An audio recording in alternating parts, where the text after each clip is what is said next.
नमस्कार, मी रुपाली.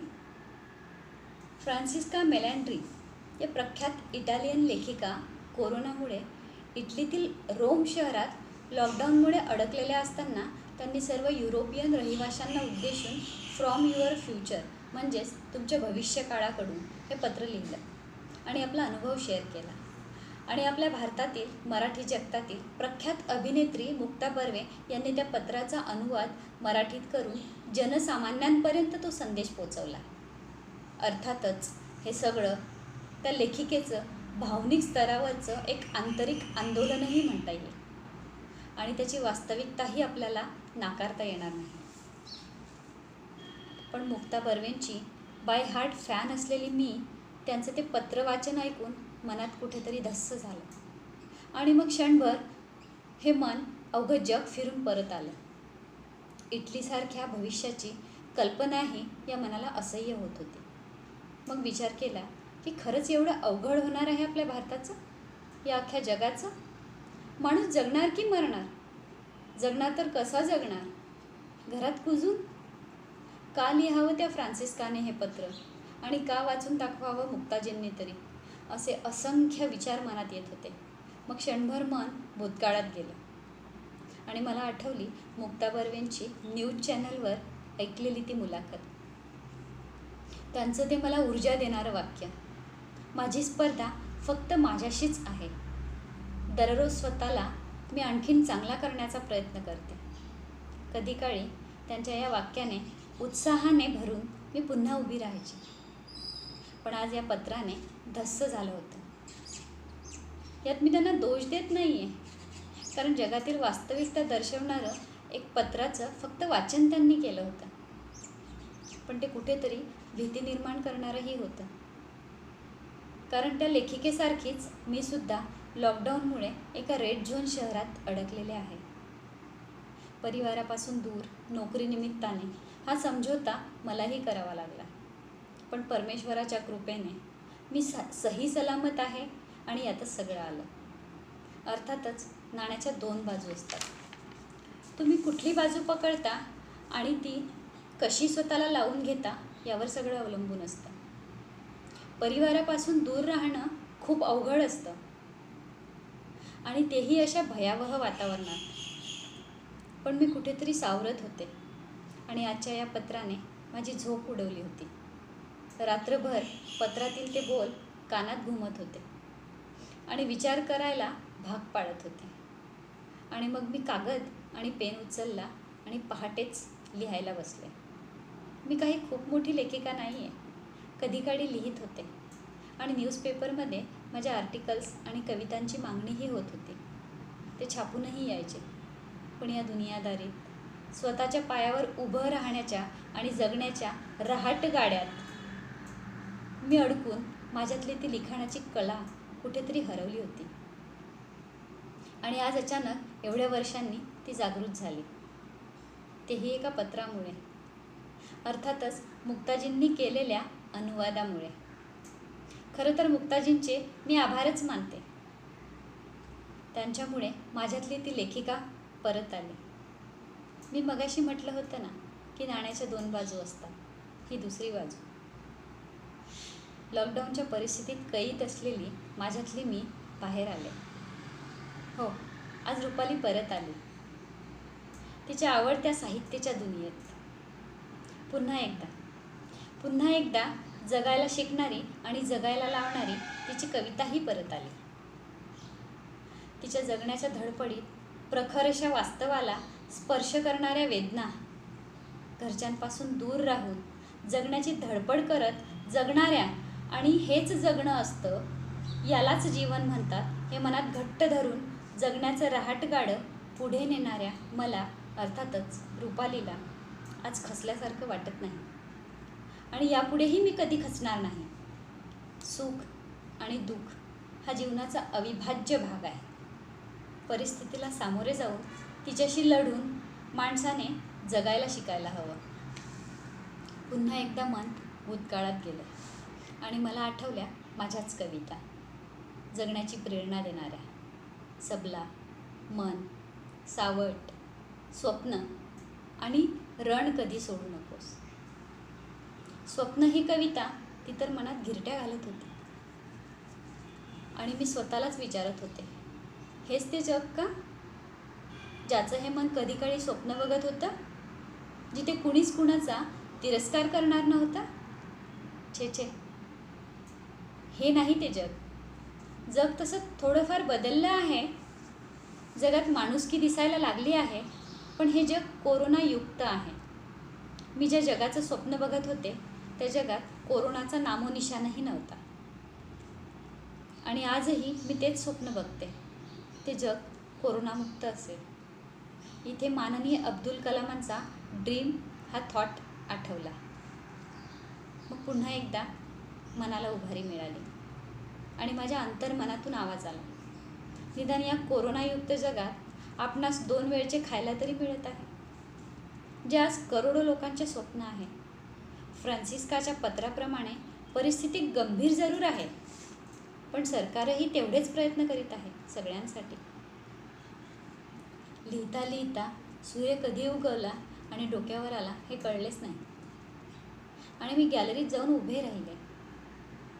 तेव्हा खाली फुटपाथवर एक परिवार बसलेला होता. एक छोटंसं बाळ होतं, तोंडाला रुमालाचा मास्क लावलेला. सोबत 2 स्त्रिया आणि 12-13 वर्षाची एक मुलगी. कपड्याची गाठोडी सोडून ते सगळेच रस्त्यावर न्याहारी करत होते. त्या गाठोडीत कोरडी भाजी, चपात्या आणि शेजारी एक जुनी कळकटलेली बिस्लेरीची बाटली. हे दृश्य बघून पुन्हा एकदा धस्स झालं आणि मनाचा तोल गेला. पुन्हा ते पत्र आठवलं. मनाला प्रश्न पडला, ही लोक कशी जगतात बिचारी? यांना मिळत असेल का आपल्यासारखं डेटॉल आणि सॅनिटायझर? अशा भयावह परिस्थितीत हे रस्त्यावर जेवण्यास बसून त्यांच्या आरोग्याच्या बाबतीत कोण दखल घेणार? या लोकांपेक्षा आपलं जगणं नक्कीच नाही का चांगलं? भले ते आपल्या माणसांपासून दूर का असेना, मग कुठेतरी कैद असल्याची झळ कमी झाली. हा विचार करत घरातून एक मोठं बिस्किटाचं पाकीट मी गॅलरीतून खाली त्या बाळासाठी टाकलं आणि घरात परतले, तेही चिंब भिजलेल्या डोळ्यांनी. फक्त एवढंच मी करू शकत होते.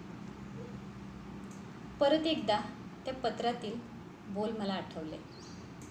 ज्यांच्याकडे राहायला घरं नाहीत त्यांचं काय? या उदाहरणाचा जिवंत अनुभव मला आला होता आणि अंगावर काटाही उभा राहिला होता. मला मान्य आहे, फ्रान्सिस्काचं ते पत्र वास्तविकता दर्शवणारच आहे. मला आठवते, मॉर्निंग शिफ्ट असताना सकाळी उठायचा कंटाळा यायचा. अजून 5 मिनिट झोपायला मिळावं यासाठीची कसरत असायची. आणि आता शिफ्ट नसतानाही पहाटेच जाग येते. बरं, पुन्हा त्यावर साखर झोपेचा नामोनिशाणही नसतो. किंवा झोपायला मिळत आहे याचा आनंदही नसतो. प्रत्येक गोष्टीचे कुतूहल काही मर्यादेपुरतेच असते, नंतर ते नष्ट होते. हे मी विपश्यनेत शिकले. सकाळी मोबाईलवर असलेले ते नोटिफिकेशन, त्याला इग्नोर करून मेडिटेशन परवडेल त्या कोरोना न्यूजपेक्षा, असंच सारखं वाटत असतं. कारण मेडिटेशन हे जगण्याची उमेद देत असतं. एरवी त्या न्यूज बघून माझ्या देशाचं, या जगाचं कसं होणार हेही वाटलं. खिडकीतून दिसणारी तुरळक वाहणारी वाहनं आणि एरवीची ट्रॅफिक यांचीही तुलना करून झाली होती. धूळ खाणारी पुस्तकंही टेबलावर आली होती. इंटरनेटचे पॅकही वापरून संपले होते. रस्तेही ओस पडले होते. रोजचे छान मेनूही बनवून झाले होते. ज्या हव्याशा वाटत होत्या त्या गोष्टींची ओढही आता नष्ट झाली होती. देशाची अर्थव्यवस्था कशी चालणार याचीही चिंता करून झाली होती. एरवी नेहमीच सुट्टी मिळत नाही म्हणून तक्रार करणारी मी अशी मस्त 8 दिवसाची सुट्टी घेऊन घरी आराम करेल किंवा थंड हवेच्या ठिकाणी जाऊन राहील हे स्वप्न बघणारी मी आता या लॉकडाऊनच्या सुट्टीचाही मला कंटाळा आला होता. असं वाटत होतं तेच रुटीन छान होतं. ऑफिस, घर आणि मग विकेंड. एव्हाना आजूबाजूंच्या कधी न बघितलेल्या लोकांशीही संपर्क आला होता. त्यांचा खरा स्वभावही कळला होता. प्रदूषण कमी झाल्याचा आनंदही होताच. मध्येच भर उन्हात पडणाऱ्या पावसाचाही राग येत होता, कारण तो कोरोना वाढवणारा पाऊस होता. एरवी पावसासाठी जो आनंद असायचा तो आनंद या पावसात नव्हता. आणि मास्क न लावता रस्त्यावर मोकाट भटकणाऱ्या टपोरी लोकांचाही राग येत होता. हे सगळं अगदी त्या पत्राप्रमाणे घडलेलं होतं. पण अनेकांचे घटस्फोट होतील हे फ्रान्सिस्काचं वाक्य मला काही रुचलं नाही. कारण लोक शरीराने दुरावली तरी मनाने ती जवळ येतील अशीच ही परिस्थिती होती. असो, प्रत्येकाचे आपले मत असते. काय सिद्ध करण्याचा प्रयत्न करतोय हा निसर्ग? निर्दोष प्राणी, पक्षी बिचारे भुकेने मरत आहेत. कारण बाहेर त्यांना खाण्यासाठीचे सगळे मार्ग शहरात तरी बंद झालेत. अर्ध्या रात्री भुकेने व्याकुळ होऊन भुंकणाऱ्या कुत्र्यांचीही कीव येत होती. आणि दिवसा आकाशात मुक्तपणे उडणाऱ्या पक्ष्यांविषयीही प्रेम वाटत होतं. या वटवाघळामुळे हा सर्व कहर माजला. कदाचित हा निसर्गाचा कोप असावा का? मग जे निर्दोष आहेत त्यांना ही शिक्षा का मिळावी? निसर्गानेच संस्कृतीचा विनाश करायचा असं काही ठरलं असेल का? हळूहळू सगळं संपेल का?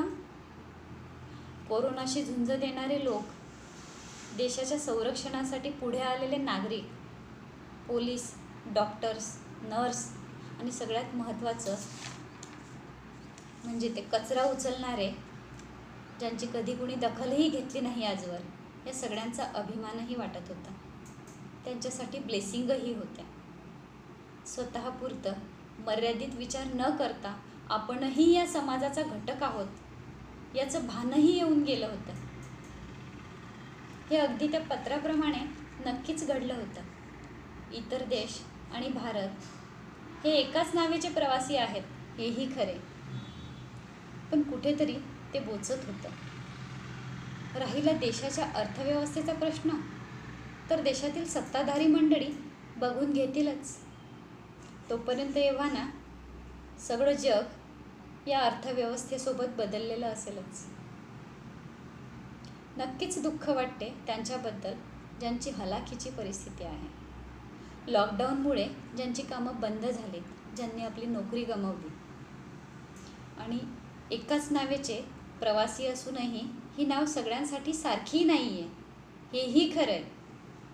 परिस्थिती अवघड आहे हे 100% खरं आहे. पण त्याही पुढे जाऊन मी म्हणेन की परिस्थिती अवघड आहे पण अशक्य असं या जगात काहीच नाही. आपण सर्व एकत्र येऊन जगण्यासाठी घरात बसूनच युद्ध करत आहोत, हे काय कमी आहे? त्या पत्राप्रमाणे आपण नक्की आनंदी आहोत का दुःखी याचा विचारही येऊन गेला. पण आनंद आणि दुःख या गोष्टींनी काही फरक पडतो? आपण जगत आहोत हेही तेवढंच महत्त्वाचं नाही का? हे जीवन तर असंच आहे, बिनभरवशाचं. पुढचा श्वास घेता येईल की नाही याची शाश्वती नसते. असते का या जीवनात शाश्वती कुठल्या गोष्टींची? मग कशाला हा अट्टाहास, हे दुःख, हा आनंद, ही जवळीकता, हा दुरावा? निरंतर श्वास घेत असणं, निर्विकारपणे जगणं, हे जगणं नाही का? पोटापुरतं अन्न, अंगभर वस्त्र आणि निवारा 100 वर्षापूर्वींच्या आपल्या पूर्वजांच्या ह्या गरजा, हे जगणं नव्हतं खरंच? त्यावेळेला कुठे होते मोबाईल, कुठे होती टेक्नॉलॉजी? ती माणुसकी, ते प्रेम, ती माया, तो जिव्हाळा, त्या भेटीगाठी आणि एकमेकांविषयी असलेली ओढ, हे जगणं नव्हतं?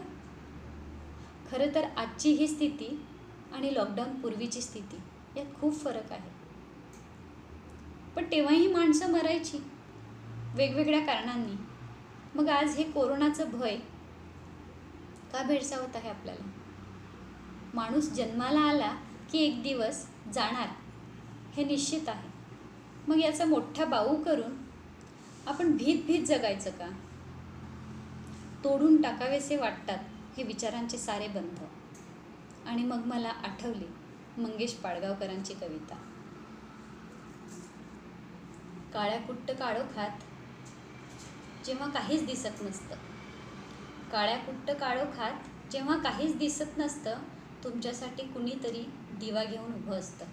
तुमच्यासाठी कुणीतरी दिवा घेऊन उभं असतं. सांगा कसं जगायचं? कणत कणत की गाणं म्हणत? सांगा कसं जगायचं?